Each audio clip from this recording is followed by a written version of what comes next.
Hello বন্ধুরা, কনে দেখা আলো সিরিয়ালের নতুন আপডেট নিয়ে আপনাদের সামনে হাজির হয়েছি। কনে দেখা আলো ধারাবাহিকের আজকের গল্পে আমরা এমন এক মুহূর্ত দেখতে চলেছি যা আপনার গায়ের লোম কাড়া করে দিবে। আমরা এতদিন দেখেছি মেজবৌদি বনলতা কিভাবে সুদেবের কানে বিষ ঢেলে লাজুর বিরুদ্ধে উস্কে দিচ্ছিল। সুদেব ও বনলতার সাজানো মিথ্যে প্রমাণ দেখে লাজুকে এই বাড়ির শত্রু ভাবতে শুরু করেছিল। কিন্তু আজ চ্যাটার্জি বাড়ির উঠোনে দাঁড়িয়ে সুদেবের সেই ভুল বিশ্বাসের পাহাড় তাসের গোড়ের মতো ভেঙে পড়ল। কেন আজ সুদেব নিজের ভুল বুঝতে পেরে লাজুর সামনে মাথা নত করলো? কিভাবে অনুভবের ধীরস্থির চাল আজ লাজুর চোখের জল আজ বনলতার মুখোশ টেনেছিল? আজকের এই বিশেষ গল্পে আমরা প্রতিটি দৃশ্য ও খুঁটিনাটি আলোচনা করব। ভিডিওটি শেষ পর্যন্ত দেখুন, কারণ আজকের শেষে এক বড় ধামাকা অপেক্ষা করছে। গল্পের শুরুতেই দেখা যায় ড্রয়িং রুমে চরম উত্তেজনা। সুদেব রাগে গড়গড় করতে বাড়িতে ঢুকে। তার হাতে একগুচ্ছ এডিট করা ছবি আর কিছু জাল নথিপত্র, যা বর্ণতা তাকে আগেই জুগিয়েছিল। সুদেব চিৎকার করে বলতে থাকে, কই অনুভব, দেখো তোমার সেই সটিল কি লাজুকে। আমি আজ হাতে নাতে প্রমাণ নিয়ে এসেছি যে ওই বাড়ির ব্যবসার গোপন তথ্য বাইরে পাচার করছে। লাজু এই চ্যাটার্জি বাড়ির সর্বনাশ করতে এসেছে। সারা বাড়ি নিস্তব্ধ হয়ে যায়। বনলতা তখন আড়ালে দাঁড়িয়ে শয়তানি হাসি হাসছে। সে ভাবছে সুদেব যখন রেগে আগুন হয়ে এসেছে তখন লাজুর আর শেষ রক্ষা নেই। বড় মার অনুভব অবাক হয়ে সুদেবের দিকে তাকিয়ে থাকে। সুদেব লাজুর সামনে গিয়ে সেই ছবিগুলো ছুঁড়ে মারে।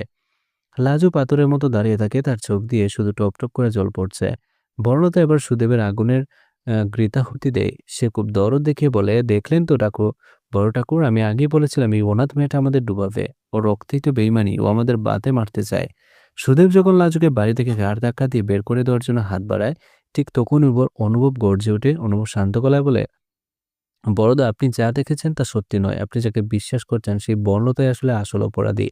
অনুভব এবার একটা ভিডিও ফুটেজ অন করে দেয়। সেখানে দেখা যায় বনলতা কিভাবে লাজুর আলমারিতে সেই জাল কাগজগুলো ঢুকাচ্ছে এবং ফোন করে সুদেবকে ভুল বোঝাচ্ছে। ভিডিওটা দেখার পর সুদেব যেন বজ্র হাতের মতো দাঁড়িয়ে রইল। তার হাতের আঙ্গুলগুলো কাঁপতে শুরু করলো। সে অনুভব করলো যে কত বড় একটা অপরাধ করে ফেলেছে। যে লাজুকে এতদিন অপমান করেছে সেই লাজুই আসলে অনুভবের সাথে মিলে বাড়ির বড় বড় বিপদগুলো সামলে আসছিল। সুদেব এবার বনলতার দিকে এক্ষুনি দৃষ্টি তাকালো। বনলতা তখন ভয়ে কাঁপতে কাঁপতে বলছে, না ঠাকুর, এটা আমাকে ফাঁসানো হয়েছে। সুদেব চিৎকার করে বলে উঠল, আর একটা মিথ্যাও বলবে না বনলতা। আমি নিজের চোখে তোমার পাপ দেখলাম। আমি যে লাজুকে ডাইনি ভেবেছিলাম সে লাজুই আসলে এই বাড়ির আসল কুললক্ষ্মী।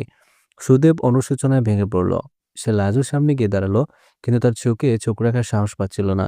সুদেব এবার লাজুর সামনে হাত জোর করে দাঁড়িয়ে পড়ল। তার চোখে তখন জল। সুদেব বলতে লাগলো, লাজুরে, আমাকে ক্ষমা করে দিস। আমি বড় হয়ে আর ছোটদের মতো কাজ করেছি। এই খালনাগিনী বর্ণতার কথা আমি তোর মতো একটা সোনার মেয়েকে ভুল বুঝেছি। তুই এই বাড়ির জন্য অভিশাপ নোস, তুই আমাদের আশীর্বাদ। লাজু তখন সুদেবের পা ছুঁয়ে প্রণাম করে সে বলে, বড়দা, আপনি আমার বাবার মতো। বাবা সন্তানদের উপর রাগ করতে পারেন, তাই ক্ষমা চাইবেন না। লাজুরি মহানুভবতা দেখে বড়দের থেকে শুরু করে অনুভব সবার চোখ ভিজে ওঠে। বড়দা তখন লজ্জায় আর অপমানে নিজের ঘরে গিয়ে মুখ লুকায়। তো বন্ধুরা, সুদেবের এই পরিবর্তন আপনার কেমন লেগেছে? আপনারা কি মনে করেন সুদেব এবার বর্ণতাকে উপযুক্ত শিক্ষা দিবে? আমাদের তো মনে হচ্ছে সুদেব আর অনুভব মিলে এবার বর্ণতার সব ব্যাংক অ্যাকাউন্ট ফ্রিজ করে দিবে এবং তাকে চ্যাটার্জি বাড়ি থেকে চিরতরে বিদায় করবে।